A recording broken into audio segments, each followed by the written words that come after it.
Ottawa's Summer Solstice Indigenous Festival celebrating its 27th year this year, and here to tell us all about it and what's happening down at Madowkey Farm, I am joined by Trina Mather Simard. She is the CEO and producer of this year's festival. Welcome back, Trina. Great to have you here. Thanks so much for having me.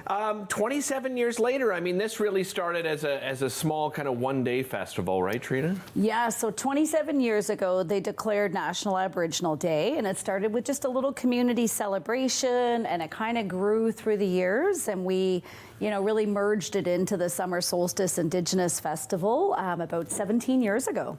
And Summer Solstice lands on June 21st, right? The longest day of the year. How important is that day in Indigenous culture? Extremely important, which is why all of our elders and communities selected it to be our National Day of Recognition. This year you've got a great lineup. Let's talk about that day in particular, because you have some fabulous programming on that first day there. Yeah, so excited.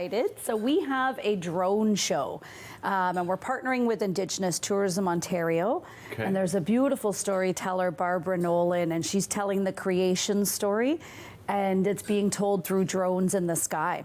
We actually had a traditional knowledge keeper in yesterday who had seen one, and she said it was like beadwork kind of coming to life in the sky. And I said, you're right, it really is, yeah. So are they, hold on, because when I think of drones, I think they're capturing what's happening down below, but are you looking at something that's going up? Yeah, so they are up in the sky, and so as she's telling the story, they go into formation in the night sky, kind of like fireworks, but a new way to tell a story, like from... That's amazing. Yeah, so they're beautiful. Yeah. Oh, I cannot wait for that.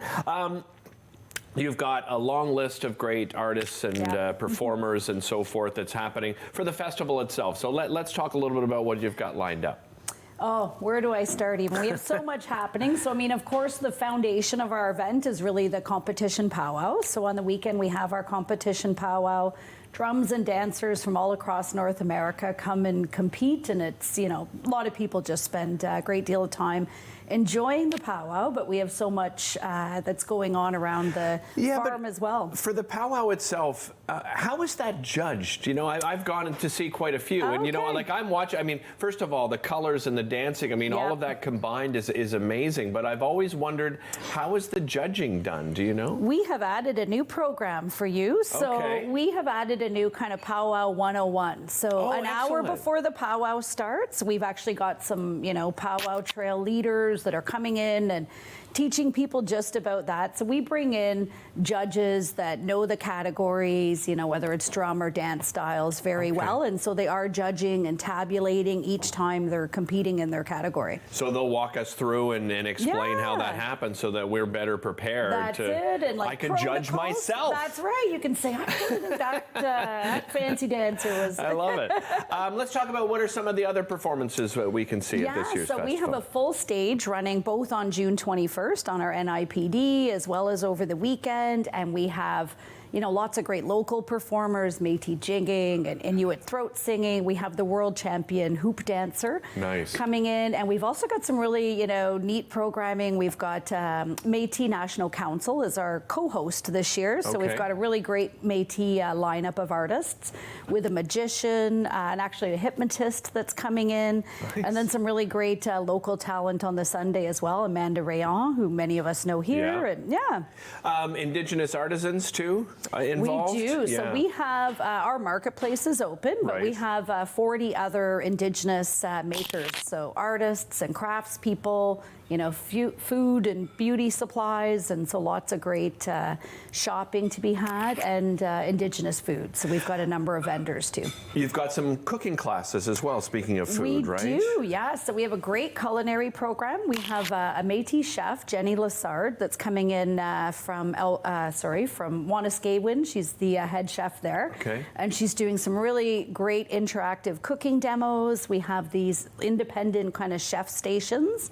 So she's leading everyone through a traditional Métis meal. Nice. And those that don't want to cook, we do have a VIP picnic experience that we've launched this year as well. What does that look like? So we've created these really, private, beautiful picnic table spots. Everyone's got a little teepee there and some, traditional blankets, and it's all set up for you. Wow. And we are serving these new charcuterie, Indigenous charcuterie boxes for the picnic. And it's a partnership with Tonchi from BC. And they're coming in and they have an Indigenous charcuterie company. And we're adding some products from the farm. And so it's a collaboration. Just a beautiful meal of sampling all sorts of traditional foods. Sounds amazing. This all happens at the Madauki farm. It does. For people that aren't familiar with what that term, that word means, can you tell us? Yeah, so everything we do is about sharing the land. And so Madauki means to share the land. That's part of what we hope to do with Summer Solstice, invite all of our neighbors in to learn a little bit more about Indigenous culture and experience it through the arts and food and all of the land-based programs. And through those beautiful horses that you have there too, right? The Ojibwe spiritual horses. Tell us a little bit about them. Yeah, so they're really the reason we're there on the farm, and a big part of what we do. We now have 10 of them, so they're Canada's only Indigenous horse breed, and we do a lot of education around, those horses and our community's connection to them and connection to the lands. So they were the wild horses that roamed all through Canada and lived in partnership with our community. And we're really lucky. So we have Rhonda Snow, who's one of the original caretakers and knowledge keepers. And she's down doing stories of the ponies and these art murals. And so it's a really great way to learn about them. Yeah, and it's nice too, because not only is she there, but other people are familiar too. I remember when we went there, sort of walked us through the entire history and how they were, they're still endangered, but how those numbers are starting to come up a little bit thanks to the farm, really, right? Is a big part of that. And then ongoing summer programming as well, right?